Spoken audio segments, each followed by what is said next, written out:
With more than 6,000 small and microcap companies listed, if you're looking for the next apple at the earliest stage, then channelchek truly is the orchard. The listed companies support channelchek, so it's free for you, the potential investor, to gain access to institutional quality research from FINRA licensed analysts, advanced market data, industry reports, news, and a growing catalog of videos and webcasts. Make sure to subscribe to our YouTube channel and register for channelchek so you're always up to date on what's going on at the small and microcap data place.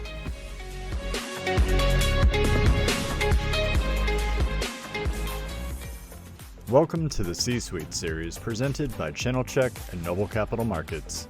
Noble is an SEC-registered FINRA-licensed broker-dealer and the source of the equity research available on channelchek.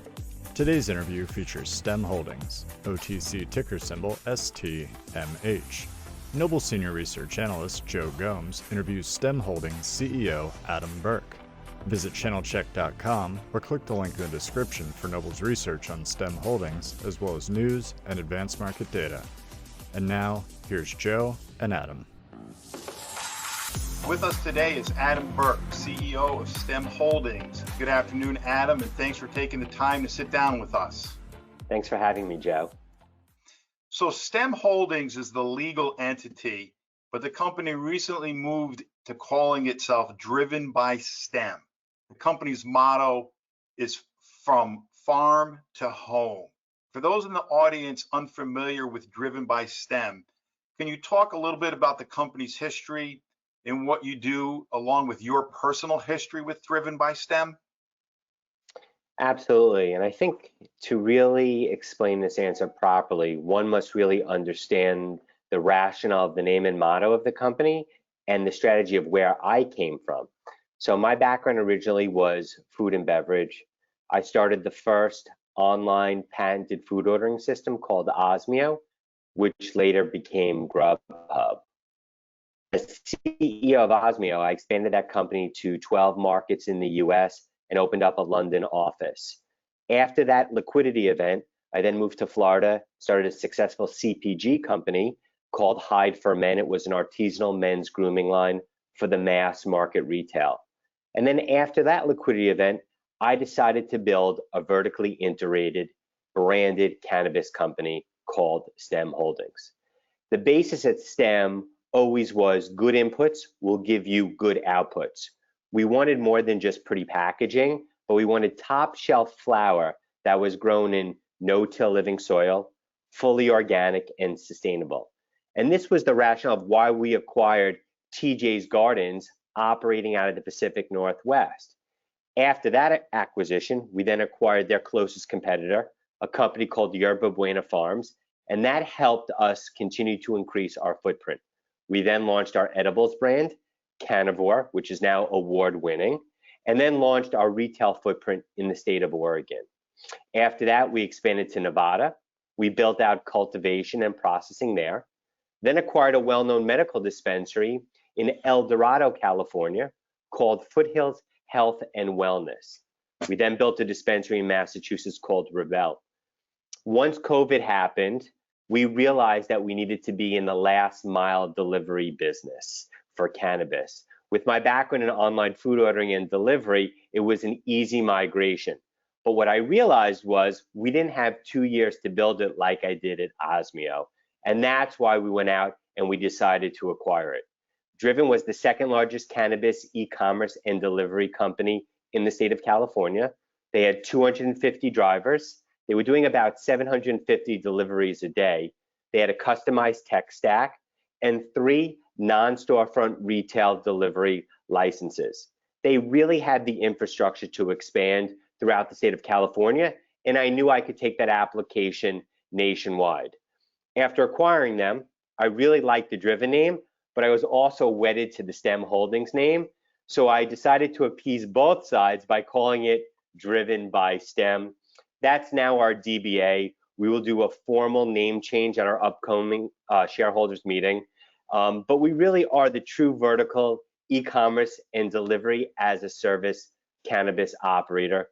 We say farm to home because a lot of our products actually come from either our farm or our curated products are from partner farms, and we're delivering all those products through our distribution network right to the home of the consumer.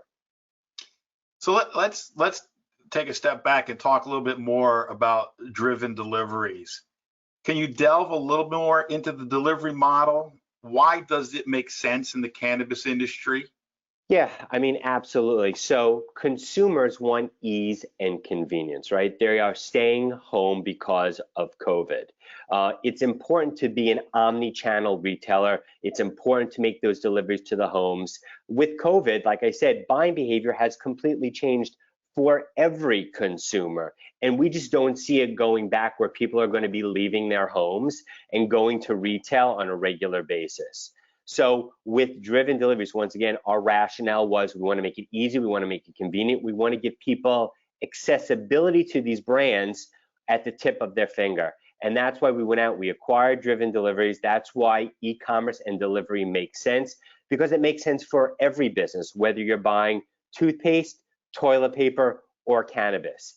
And California is just the start of what we're doing. We're going to be rapidly expanding this application to multiple states in the country. Now there's over 12 states that you can offer e-commerce and delivery in. We'll be launching Oregon later this month and then continuing to build out across the country. So on the delivery business, you know, how much of California do you cover? How quickly can somebody order a product or place an order and get delivery? Yeah, currently we cover 92% of the population out of our current 3 non-storefront retail locations. Like I said, we have about 250 drivers. A portion of those drivers operate in the ice cream truck delivery model. And what that means is we are stocking these cars with about $3,000 worth of unsold product inside the vehicles, inside the lock boxes. So with our AI technology, we know how to properly stock these cars, what the most popular products are going to be on a given day in a given zone. And with our e-commerce and delivery piece, those orders come in, they get routed through the technology, through the fleet management directly at those cars, and those cars are circulating in specific areas and go out and make those deliveries. We also have the point-to-point runs in certain markets whereby an order comes into the distribution center, that order is picked and packed, put into the car, and that order goes out for delivery.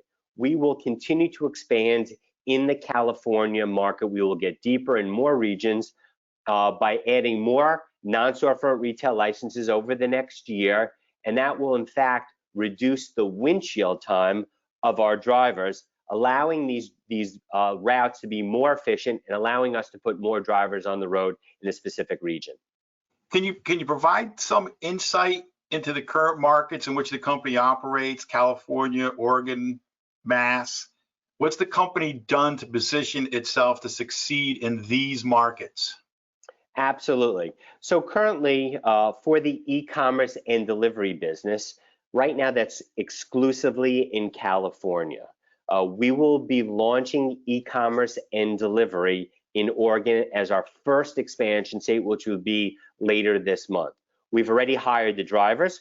We already have the cars outfitted, sitting in our lot at our Portland facility. We've already built the back-end technology in order to take these orders and process them through the metric state-run system. The only thing left is to build the user experience to make sure we have the proper discounts in the system, and that will happen over the next 10 to 14 days. So we will be up and operational with the first delivery through the buddy.org system in Oregon later this month. After that, we will then launch buddy.org in the southern part of the state region. Then after that, later this summer, we'll be launching Massachusetts. As you know, we just put out the press release last week stating that we're now entering the Michigan market for e-commerce delivery and brick and mortar. That will be the STEM Kalamazoo facility. That will be up and operational Labor Day, and then we will be launching delivery about 2 weeks after that. Nevada, right now, we have cultivation and we have processing. We have our Travis and James brand there, and we also have our Carnivore edibles brand that is launched, which is award-winning. In Oregon, we have cultivation, we have extraction, we have our edibles brand, and we also have our wholesale distribution, serving about 150 other brick and mortar retailers in the state. In California, more than just e-commerce and delivery, we also have our well-known medical dispensary in El Dorado called Foothills Health and Wellness. We'll be launching delivery out of that location next month also. And then we want to look for other markets to expand to in the Midwest and also in the Northeast within the next year. You mentioned in Oregon about the expanding for the deliveries. How many dispensaries do you have in Oregon today, and where are they? Currently, we have 3 dispensaries. We have one up in Portland called TJ's on Powell, and we have 2 in Eugene. One called TJ's Provisions, which was one of the first dispensaries actually in the state, and the second's called TJ's on Willamette. We've done very well in the state of Oregon. We are going to get deeper in that state. We're looking at a lot of potential merge and acquisitions. We have a lot of companies coming to us saying, how can we be part of your story? That's on the brick and mortar side, which would allow us to have more distribution hubs. Also on the branding side, we love a lot of the brands. Remember, Oregon is a mature market. They have very well-known brands that have really been forced to innovate over the last year or two because of the competitive nature of that market. So there's a lot of brands that we really like, and we want to get deeper inside that market. So you mentioned the announcement of the expansion into Michigan. Why that market? You know, you mentioned in there that you're partnered with another firm. What do they bring to the table? You announced one dispensary in Kalamazoo. How quickly do you see driven by STEM opening in the state, and how quickly expanding into other markets in the state? Sure. So we're very excited about the launch of the Michigan market. This is a market that we've been eyeballing for a very long period of time, but we were looking for the right partner for the last year. With Organic Guys, they will really help support this launch. So as you said, first we're going to open up our dispensary in Kalamazoo. It's going to be called STEM Kalamazoo. We know there's a massive demand for cannabis in that market. I think there's about 20 different retailers inside that market. But we're really utilizing this facility as an e-commerce and distribution hub. So of the 2,500 square foot dispensary, only 800 square feet is really going to be used as a dispensary. The rest is going to be utilized for pick, pack, and ship. We're going to be utilizing our standard operating procedures, our practices, our procedures, our KPIs, our knowledge, our know-how, training, and all of our IP for e-commerce and delivery inside this market. Remember, we've done this a few times now, so it's almost like a rinse and repeat. We have a great partner there, and then we will continue to expand inside Michigan once we get this first location up and running. It's going to be launching Labor Day weekend, and then, like I said, the e-commerce and delivery platform will launch 2 weeks after that. And after we have success there, we have about 3 other markets inside Michigan that we're looking to launch before the end of the year. Nice. Now, you also mentioned some longer-term target markets, and you mentioned how you do have an exposure right now in Massachusetts.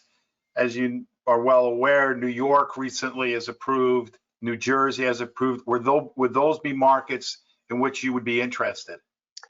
Definitely, to all of the ones that you said. So we're definitely looking to expand deeper in the Midwest. We also really like the Illinois market. We're going to get deeper in Michigan once we have full success there. We also love the Northeast, as you said. So I'm from New York. My chief operating officer sits in New York. We will be aggressively going after a delivery license in the New York market once those applications are live. We've already started looking at real estate. We've already started to put together our execution team for that market. We also like the Mid-Atlantic region. So DC, Virginia, Maryland, we believe there's a massive demand there. We think that we could really help out in that market with our e-commerce and delivery application and tech stack. Additionally, there's a lot of other operators that have been reaching out to us, some multi-state operators that don't offer e-commerce and delivery currently, asking us if we could partner with them in different markets to help get their delivery off the ground. And that is something else that we're looking at, creating these joint ventures, creating these partnerships, having them put the Brand Buddy widget on their website for us to launch e-commerce and delivery in those markets where we're not currently at. COVID restrictions, you mentioned them, and they've been cited by some industry experts as a driving force behind the significant sales growth throughout the industry in 2020. With the COVID restrictions easing, are you seeing any impact on consumer behavior? So I would say COVID definitely fast-tracked our industry, especially for e-commerce and delivery, like most delivery businesses, whether it's cannabis or not. Also, I think curbside plays into that also. But with restrictions easing, we're not seeing a change in consumer behavior whatsoever. Consumers do want to get out of their homes to be social, but they're not so interested in being inconvenienced to go to a brick and mortar location to wait online. Once again, whether that's cannabis or toothpaste or toilet paper, it really doesn't matter. We're also getting new consumers every day, and we're seeing our old customers come back on a regular basis. We're continuing to cultivate new products for our consumers to make sure we meet all of their demands. And I think this was really evident over the last 100 days. So when we acquired Driven, they had 500 SKUs and about 25 vendors on their platform, which seems like a lot. However, I didn't think it was enough. I wanted to get more marquee brands. I wanted to get more SKUs. I wanted to give our consumers more choice. And that helped enable them to say, you know what? I will stay home. I will order e-commerce and delivery because there's the same selection as if I would go to the retailer. So right now, we have over 1,000 SKUs. There's over 50 vendors on our platform. And we have some of the largest publicly traded cannabis vendors on our system. So Red, White, and Bloom is on our system. Curaleaf is on our system. The parent company, or Kaliva, is on our system. Dosis Products is on our system. We will continue to offer well-known brands so that consumers will continue to have more choice on our platform in California and every other place that we expand to. Choice is king, as they say. I agree. So, federal legalization movement, can you give us your thoughts on that? How passage of the Safe Banking Act or removal of Section 280E benefits the company? Yeah, I think I'll start with 280E. Obviously, the removal of 280E affects every business that's in our industry. So I don't think we're anything different, right? It will allow us to deduct proper expenses and allow us to bring more cash to the bottom line. Federal legalization, I'm not quite sure if that's so close on the horizon, right? I don't have a full magic ball for that. I still think we're a ways way out on that. I am pretty high on safe banking approval, though. And for our company, I think safe banking might be the most important benefit for our company. And there's two specific factors that are inherently important for us. So one is having the ability to uplist to a national exchange. That will allow us to have additional buying and allow major banks to allow their customers to buy our stock on their platform. Also gives us additional liquidity, allows certain hedge funds to come in and buy our stock as well. So I think all of those components are super important. And over the next few months, we will prepare from a corporate side to make sure that we are ready once we get clearance to uplist. So that's definitely number one.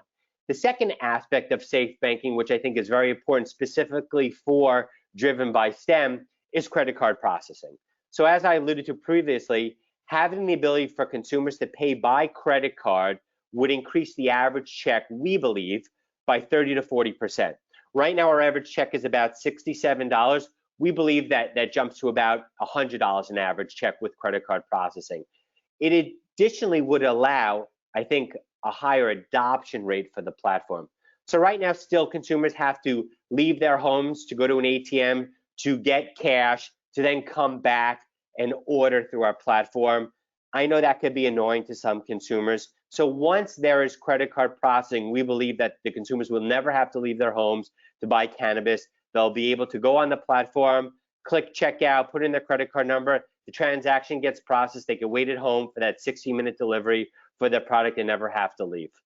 Now, Adam, you know what? We really like the story, we like the company, and we really appreciate you doing this type of an interview. But what other steps are you taking to get the STEM Holdings story out to the investment community? Yeah, obviously, I greatly appreciate channelchek putting this information out through their platform. But over the last 30 days, we've also started to ramp up our IR. I really believe now's the time to get out there, start telling people who we are and what we do. This has really been a kickoff, a new story for STEM as we acquired Driven by STEM. We've already started to tee up other PR functionality as well to really let the investment community know who we are and how we're different from everyone else. I truly believe we have a compelling story, and we're doing everything just a little bit differently, right? We're really the only publicly traded omni-channel e-commerce and delivery application that's out there. We're disruptive, we're innovative, and we have a robust technology platform that will allow us to continue to expand throughout the country. We are taking this application from the West Coast to the East over the next year. Thank you for joining us for this C-Suite interview presentation brought to you by channelchek. Visit our YouTube channel for more interview content, as well as virtual roadshows and conference presentation replays. New content is added regularly, so subscribe below to stay up to date. Visit channelchek.com or click the link in the description to access equity research, news, and advanced market data on this and the 6,000 other small and micro-cap companies listed.